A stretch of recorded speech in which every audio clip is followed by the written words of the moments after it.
Good morning everyone. और जैसे कि हमेशा ब्लॉग स्टार्ट होता था, ठीक है, गर्म पानी के साथ, तो वैसे ही आज ब्लॉग स्टार्ट हो रहा है।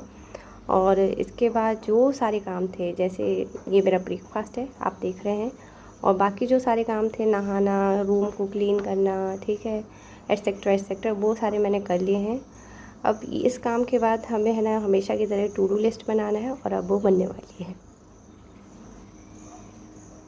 और ये टू डू लिस्ट बन रही है, इसमें बस ये है कि आज हमें यूपीएससी का और बीएड का दोनों का पढ़ना है। तो यूपीएससी में ये है कि हम आज पॉलिटी का रिवीजन करेंगे, ठीक है, 4 आवर्स करेंगे। और उसके अलावा जो हमें बीएड का पढ़ना है, उसमें हमने ये डिसाइड करा है कि हमें बीएड के लिए भी 4 आवर्स ही पढ़ना है, बट हमें उसमें है ना जो लर्निंग एंड टीचिंग वाला सब्जेक्ट है उसका पढ़ना है, रीडिंग करना है ओनली, ठीक है, सिर्फ ओनली रीडिंग और पॉलिटी के लिए रिवीजन। उसके साथ ही है ना, जैसे कि देखो, अगर हम है ना डे को डिवाइड करते कि हमें ये काम करना है, बट अगर हम कोई भी चीज़ फ़िक्स टाइम नहीं करें किसी चीज़ का, तो हम क्या होते हैं, भूल जाते हैं कि मतलब दिन में कभी भी कुछ भी करने लग जाते हैं।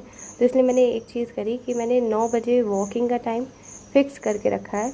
उसके साथ ही साथ है ना मैंने 12 बजे सोने का टाइम भी इस पर ही लिख दिया है कि मुझे 12 बजे सोना है, ठीक है। अभी आप देखेंगे तो ये मेरा स्लीप का टाइम मैं लिख रही हूँ 12 बजे। जैसा मैंने डिसाइड करा था कि यूपीएससी का जो मैं आज सेशन करूँगी, मतलब स्टडी करूँगी 4 आवर्स में, मुझे ये करना है कि मुझे पॉलिटी रिवाइज़ करनी थी। तो पॉलिटी में मैंने क्या करा, यहाँ आप देखोगे यहाँ पे कुछ मेरा है ना बीएड वाला लिखा है। उसके बाद ये वाला जो पार्ट है इसमें 324 लिखा है, दैट इज़ आर्टिकल 324। तो मैंने इलेक्शन कमीशन को इस तरीके से छोटा छोटा लिख के मैं रिवाइज़ करती हूँ, यही मेरा तरीका है बेसिकली। जैसे कि है ना ये जो है प्रेसिडेंट, वाइस प्रेसिडेंट और पार्लियामेंट, स्टेट लेजिस्लेचर, इसके लिए अप्लाई होता है। तो ये चीज़ें सिर्फ जैसे लिखी है वो सिर्फ मुझे ही समझ में आएंगी, मैं अपने रिवीजन के लिए इसी तरीके से लिखती हूँ और रिवाइज़ कर लेती हूँ। फिर उसके बाद जैसे कि है ना सिक्योरिटी ऑफ टेनर मिला है, डिसएडवांटेजेस के लिए उनकी सर्विसेज की कंडीशंस को नहीं चेंज कर सकते। रीजनल कमिश्नर जो होगा वो है ना चीफ इलेक्शन कमिश्नर की रिकमेंडेशन पे ही रिमूव किया जाएगा। तो वो सब मैं इस तरीके से छोटा छोटा करके लिख लेती हूँ ताकि ये लॉन्गर टर्म में आ जाए। फिर उसके बाद मैंने amendment of the constitution, sorry मैं थोड़ा फास्ट बोल रही हूँ, दैट्स माई हैबिट एक्चुअली। तो जैसे अमेंडमेंट ऑफ द है ना कॉन्स्टिट्यूशन, तो अमेंडमेंट बिल जो होगी वो कहाँ कहाँ इंट्रोड्यूस हो सकती है, जैसे दोनों हाउसेस में से किसी में भी इंट्रोड्यूस हो सकती है। और फिर वो सब, फिर ये जो मेरा नेमोनिक है, ठीक है, सॉरी, तो ये जो नेमोनिक है, जैसे सीट पीआरएस, एससी एसटी, ठीक है, extend of executive power, election of president, और फिर डिस्ट्रीब्यूशन लेजिस्लेटिव पावर, तो इस तरीके से मैंने रिवाइज़ कर लिया। उसके बाद आर्टिकल 368 के अंदर ये सारे होते हैं, ये मैंने थोड़ा लिख के भी रिवाइज़ कर लिया है।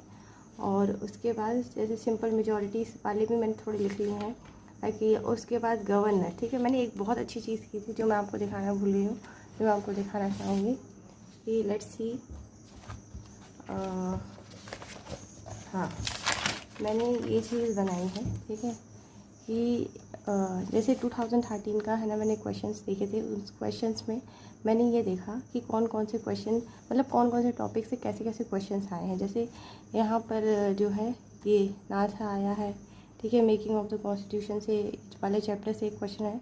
तो मैं इस तरीके से अगर रिवाइज़ करूँगी तो और ज़्यादा हेल्पफुल होगा मेरे लिए, ठीक है। प्रीएम्बल, डीपीएसपी, तो मैं इसी के बेसिस पे ही अभी अपना रिवीजन कर रही हूँ, जो मुझे लगता है। मैंने नालसा कंप्लीट कर लिया है और मेकिंग ऑफ द कॉन्स्टिट्यूशन कर लिया, तो मैं अपना रिवीजन कर रही हूँ। और जैसे क्वेश्चन उठेगा कि मैंने एग्ज़ाम दिया था या नहीं दिया था इस बार, तो इसका आंसर ये है कि मैंने एग्ज़ाम नहीं दिया, क्योंकि मेरी हेल्थ बहुत ख़राब हो गई थी, जिसकी वजह से ना मैंने वीडियोस बनाए हैं ना मैंने स्टडीज़ की है। ऑलमोस्ट 25 डेज़ हो चुका था मेरी तबीयत ख़राब हुए। और आफ्टर 7 जून या 8 जून मेरी तबीयत थोड़ी ठीक होना स्टार्ट हुई थी। और फिर उसके बाद भी मैं जब स्टडी करती थी तो ऐसा होता था कि लाइक बहुत टायर्डनेस फील हो रही है, ठीक है, तो और बहुत सारे रीजंस थे उसके पीछे, ठीक है, तो जो मैं यहाँ डिस्कस नहीं करना चाहूँगी। It is a study blog, तो हम स्टडी के ही बारे में बात करते हैं। तो इस तरीके से अगर आप भी लिख लेते हो तो आपको हेल्पफुल ये होता है ये कि इससे आपकी हेल्प ये हो जाएगी कि आप जैसे पार्लियामेंट है तो आपको पता चल जाएगा पार्लियामेंट या फिर फंडामेंटल राइट्स जो हैं उस वाले टॉपिक से ज़्यादा क्वेश्चन आ रहे हैं आपके, तो आप उसको ज़्यादा अच्छे से रिवाइज़ करेंगे और आपको पता चल जाएगा उसमें भी किस टाइप के क्वेश्चन आपके आ रहे हैं। तो ये आपके लिए बहुत अच्छा हेल्पफुल रहता है, आप इस तरीके से करिए, बहुत अच्छा तरीका है। ये देखिए मैंने पूरा बनाया है यहाँ से लेके ये यहाँ पे कुछ मैंने रफ वर्क कर लिया है, साइड में, ये देखिए, ठीक है। तो आपको भी अगर इसका स्क्रीनशॉट वगैरह कुछ चाहिए हो, अपने है ना टेलीग्राम चैनल पे डाल दूँगी, ठीक है। फिर हम वापस वही देखते हैं, ठीक है। मेरा टारगेट मैंने यहाँ पे लिख दिया था ताकि मुझे याद रहे। फिर ये सब हो जाने के बाद मैंने गवर्नर स्टडी करा, ठीक है, क्योंकि गवर्नर बहुत टाइम से मैंने नहीं रीड करा था। और जैसे उसमें भी बहुत छोटा छोटा करके लिखा है यहाँ पर, ठीक है। तो उसके बाद प्रीएम्बल पढ़ा मैंने आज के सेशन में। और फिर उसके बाद प्रीएम्बल में जितने भी सारे हैं ना पार्ट्स हैं, जैसे रिपब्लिक है तो रिपब्लिक 2 टाइप के होते हैं, मोनार्क, ठीक है। मतलब रिपब्लिक की भी एक टाइप होता है, मतलब गवर्नमेंट 2 टाइप होता है, मोनार्क और रिपब्लिक। तो उस तरीके से यहाँ पे भी लिखा हुआ है, तो आप देख सकते हैं, ओके। और सॉरी, मुझे फास्ट बोलने की आजकल आदत हो गई है। जब मैं रिवीजन करती हूँ और उसके बाद जब मैं कोई काम करती हूँ ना डायरेक्ट, तो मैं उस काम को थोड़ा फास्ट कर रही होती हूँ, क्योंकि मैं इसी तरीके से रिवीजन कर रही होती हूँ। तो सॉरी फॉर दैट। मैं अगली बार से थोड़ा कोशिश करूँगी कि मैं थोड़ा धीरे धीरे बोलूँ ताकि आपको समझ में। और एक चीज़ आप इस वाले में देखेंगे, जैसे मुझे DPSP अच्छे से रिवाइज़ करना है। मुझे पता है कि DPSP बहुत बार आया है, लाइक मैंने इसमें लिखा है ना, तो मैंने इसमें लिखा है, आप देखोगे कि यहाँ पे मुझे दिख रहा है कि इसमें से क्वेश्चन जो है यहाँ पर आया है, ये DPSP में 13 में आया है, 14 में आया है, 15 में आया है। तो इस तरीके से बहुत बार आया, तो मुझे DPSP अच्छे से रिवाइज़ करना था।